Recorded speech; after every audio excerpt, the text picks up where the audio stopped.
This show is sponsored by Great Kingdom Palace, giving life a meaning.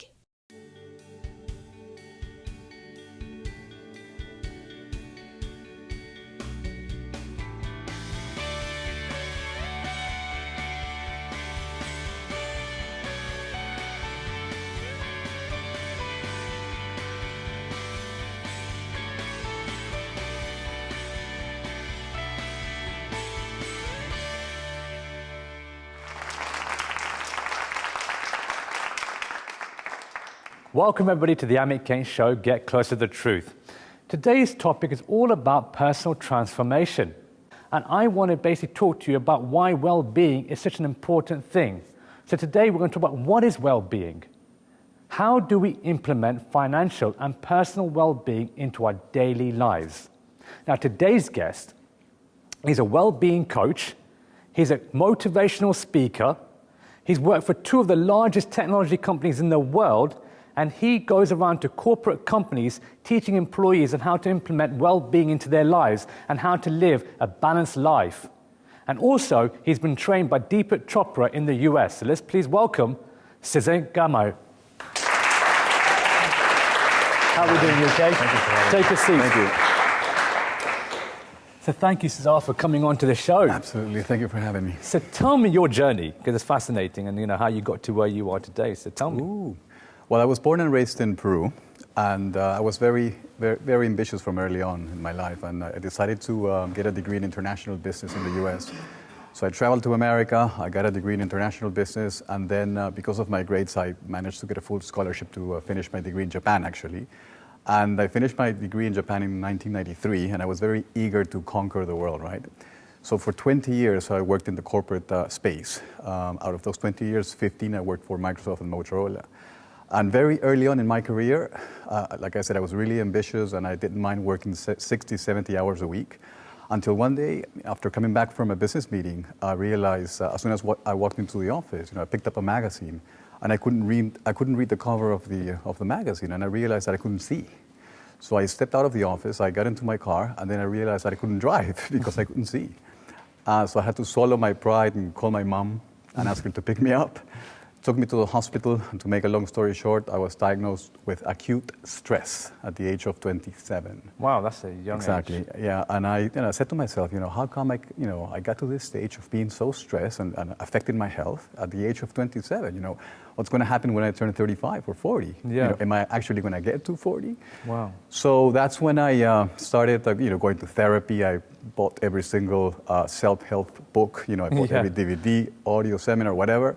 Until I run into the works of Dr. Deepak Chopra, who is a medical doctor, and he's also, he also comes from India. And I was really keen on the wisdom traditions of the East. And then I went to the Chopra Center in the US. I learned a few well-being. And where were you living at this time? I was still living in Peru at the time. So you traveled from Peru? Yeah, all the way to... especially to US. Exactly. To see one of his workshops, Deepak Chopra's workshops. Exactly. Wow. So I went to the Chopra Center. I spent a week there. I was taught a few well-being practices, including meditation. And then I got back to Peru. And then after 6 weeks of meditating and integrating these well-being principles, I stopped smoking after having smoked for 15 years. Wow. I stopped drinking. Just my life completely changed and my career blossomed, and that's how I decided to actually go back to the center to learn more about these practices. But not because I wanted to teach, it's because I really wanted to just be a happier guy. Of course. And then it got to the point in which I met with Deepak and I said, listen, I want to learn more about this. And he said, get certified as an instructor. I don't want to be an instructor, I just want to learn for myself. So he said, just get certified in all these disciplines, and then you'll make your mind whether you want to teach or not. And then because I was just doing so well at work, my colleagues, my boss, management, they realized how well I was doing, and they kept on asking me, what is it that you're doing? So I started sharing with them these practices in a very informal way, until then I finally it clicked on, that my purpose really was to help people increase their, capacity for physical, emotional, and spiritual well-being, Wow. Especially in the corporate base. Of course, yeah. So tell me, what is the definition of well-being? So if you look it up in the dictionary, well-being is a state of feeling happy, comfortable, and and healthy. But if you want to extend that definition, then well-being in reality is a combination of loving what you do, for a living, having the physical vitality and the energy to do what you need to do during the day, managing your finances, responsibly, having loving relationships in your life, and contributing to society. So there are 5 key elements really that comprise the true definition of well-being. Physical well-being, professional well-being, financial well-being, social well-being, and community well-being. Wow.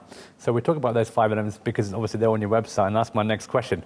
What is, or how does one attain professional well-being? I think there are 4 key components in order to attain professional well-being. First and foremost, you need to find what your purpose in life is. And if you haven't found it, then you need to, you do have one, you just need to, find it. I totally agree with you. Everyone has a soul destination. Exactly, that's right, exactly, yeah. And sometimes, you might not just have one purpose, you might have multiple purposes in your life, but you need to at least find the first one. Once you found that, then you have to align your job or your occupation or your activity to that purpose. Make a career out of it and make sure you are of service.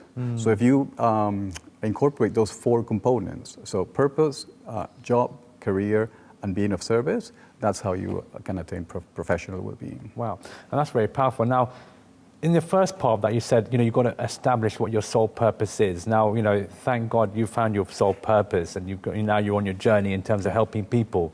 But let's say, for example, somebody's just, working 9 to 5, and they're in their job. How does actually one find out what their sole purpose is? There are many ways, but I think that the most powerful way of actually finding one's purpose is through the practice of meditation, really. Right, okay, yeah. Just meditating 20 minutes in the morning and 20 minutes in the evening. And you can just choose a very simple technique. Either you just sit down and focus or bring your attention to your awareness or to a mantra or to a word. Just quiet your mind, and then your soul will actually start communicating with you, and those deeper inner thoughts will start coming out. That's right. And you'll gain the clarity and the vision of what you're here to do. And it's such an important, and meditation is so important that in the day, like Cesar said, that is when you meditate, you're going to get these thoughts that come to you, and when you basically take away all the elements of the mind, because the mind is very strong to obviously deactivate, but once you've done that and you've achieved that, then you have this what we call an inner voice talking to you, telling you what to do. Yeah. But most of the time we suppress those thoughts and we don't act on them because we're so busy in our daily lives. And once you start activating what the actual soul is telling you to do, it then becomes stronger and stronger, and therefore eventually you then become to what you call your soul destination. Would you agree? You've said it all. Yeah, great. Yeah. So how does someone attain financial well-being? So there's this notion that financial well-being has to do with the amount of money that you earn or your net worth, and the latest research basically states that financial well-being has really nothing to do with the amount of money or your net worth, but it has to do with how well you manage your economic life, really. So as long as you are above the poverty line, if you manage your economic life well, then financial well-being is attainable. Exactly. Great. Now, I looked on your website, and you've got what we call the 6 tastes of success. Now, I was very intrigued about this. So tell me more what this is all about. So, taste, it's a big part of the, eating experience, right? But taste that does also have a functional and a practical aspect to it. You see, when we're hungry, our brain sends a signal to our body that indicates that we're hungry, right? And there's a way to inform our brain that we've eaten the major food groups and nutrients, and that's through the sense of taste, because the nutritional content of food is actually coded. The nutritional content of the food is actually coded in the food itself, and it's coded through the taste. So there are 6 tastes. You have sweet, salty, sour, pungent, bitter, and astringent. So every time you sit down to eat a meal, you have to make sure that you have those 6 tastes in your plate, because that's the way to inform your body that you've eaten enough. So, for instance, if you go to a fast food restaurant and if you get a burger, chips, and a soda, right? You're getting sweet, sour, and salty. So if you're missing out on pungent, bitter, and astringent, and basically that's your fruits, vegetables, and a bunch of herbs and spices, you're telling your body, or your body's actually registering that you haven't eaten enough. So that's why when we go to a fast food restaurant, we keep on eating, because we haven't actually, let the body know that we've eaten everything that we need to eat. So it's very important to get those 6 tastes in every sitting, actually. Wow. That's powerful. Yeah. That's very powerful. Well, we're going to take a short break. Don't go too far, because when Cesar comes back, we're going to basically take some questions that we've had from the audience and from the viewers at home, and he'll be answering this when we come back. So we'll see you shortly.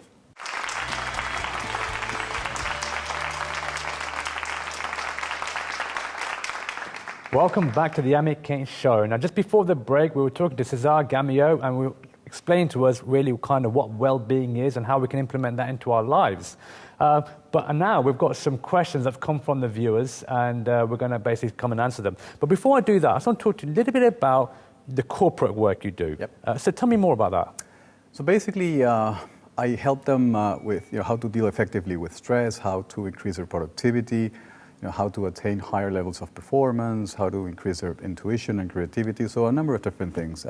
Just last about 3 or 4 weeks ago, I was hired by a big beauty company to help them increase their capacity for focus and concentration. So a number of different approaches, really, I do with. And great. And we were just telling me a story that one of the corporate companies actually told Cesar to actually, can you take out meditation out of your workshop, and obviously, tell me, so obviously, that was, Cesar was saying that was one of the major things, but, tell us more about that. Yeah, so this particular company hired me because they wanted their employees to increase their capacity for focus and concentration, and the medical research, all, coincide, in terms of suggesting suggesting that people that want to increase their capacity for focus and concentration, which in science is referred to as cognitive control, should practice meditation. And I actually brought the medical papers, to support that.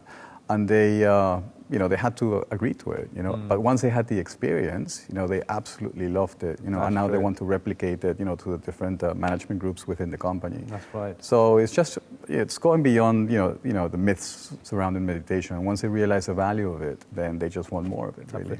So we have got some questions that have come from the viewers at home. And our first one is from Loila, and she says, could you share with us the impact that Deepak Chopra has had on your life? So tell us more about that.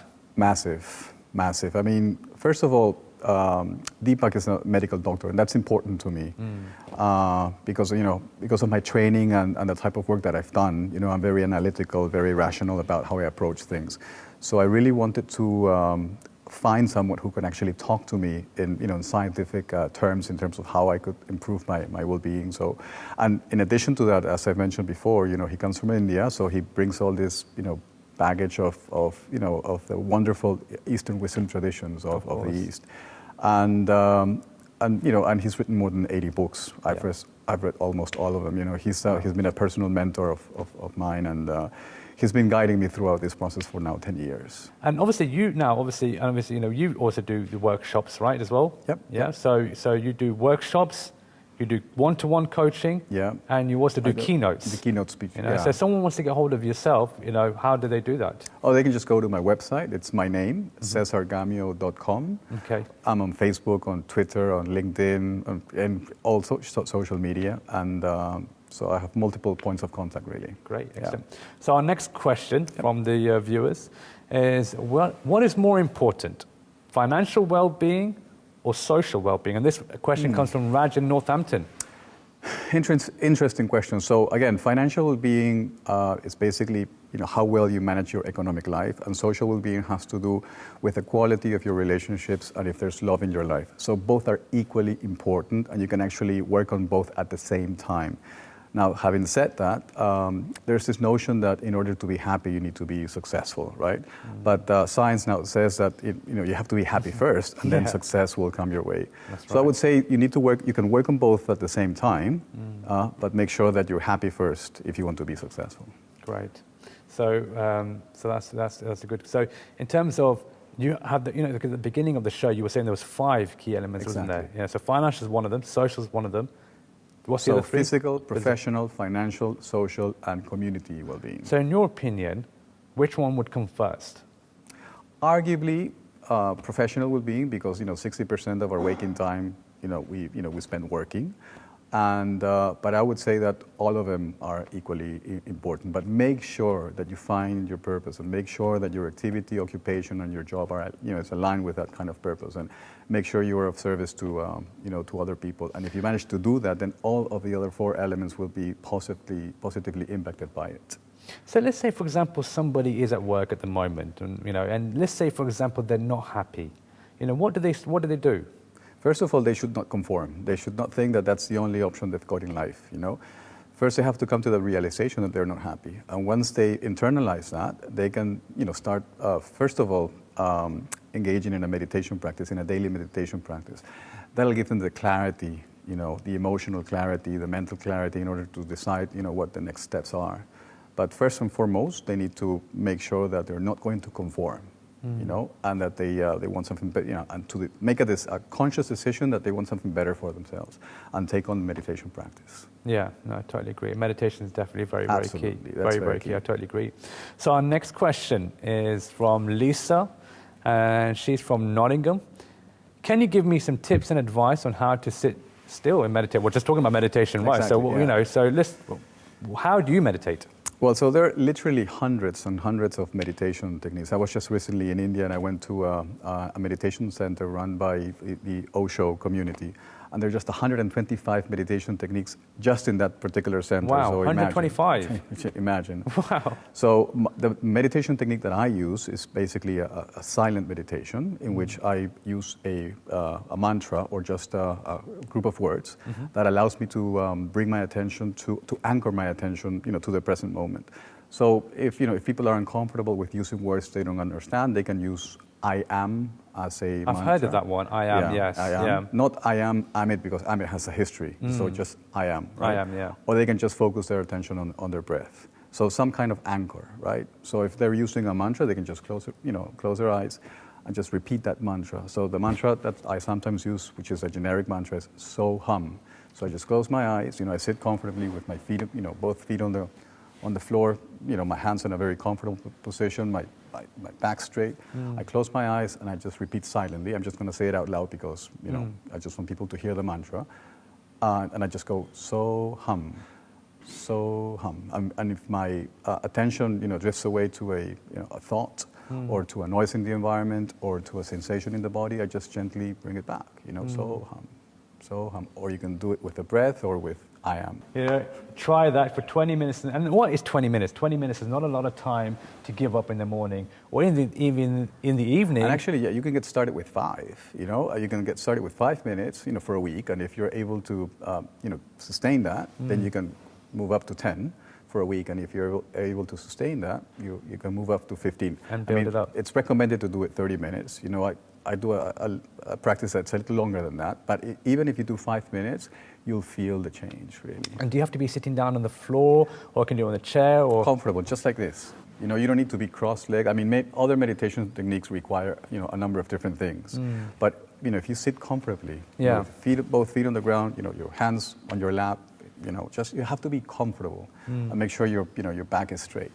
That's all it takes, really. That's all it takes. And so many people think that meditation is actually complicated, that there's a certain way of doing it. The actual purpose of it, if you agree, was just to still the mind. Once you still the mind, and then you're obviously getting, it's all about activating the inner voice, the inner consciousness, and that is directing you in terms of where to go, Exactly. Okay, let's take another question. Yeah. So, what have we got? Alex, okay, I'm happy and content at the moment, but my better half seems to find that this transformation is too extreme. How do I convince her that this is not the case? He doesn't have to convince her.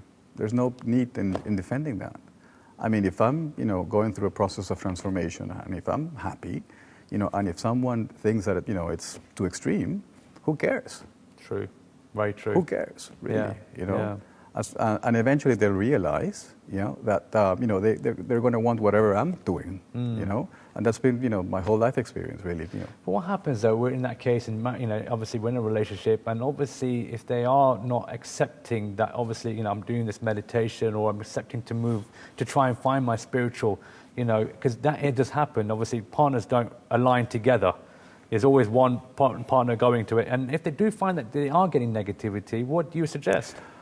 What I would suggest, and I speak of personal experience, I spent a lot of time trying to, connect with myself. And my wife kept telling me, it's all right for you to connect with yourself, but don't forget to connect with me.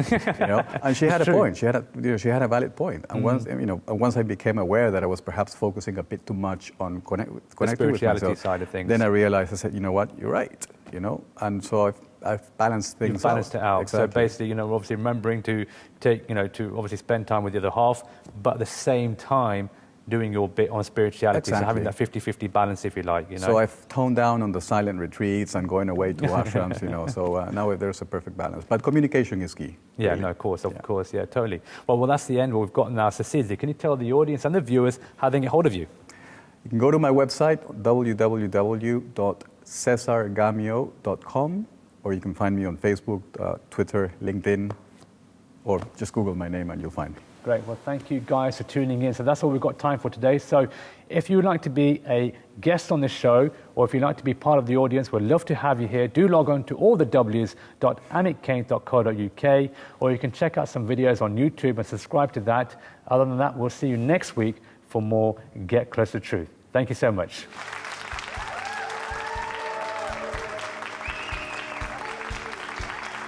To find out more about Amit Kainth, please take a look at his new book called The Gift, out now in all major bookstores.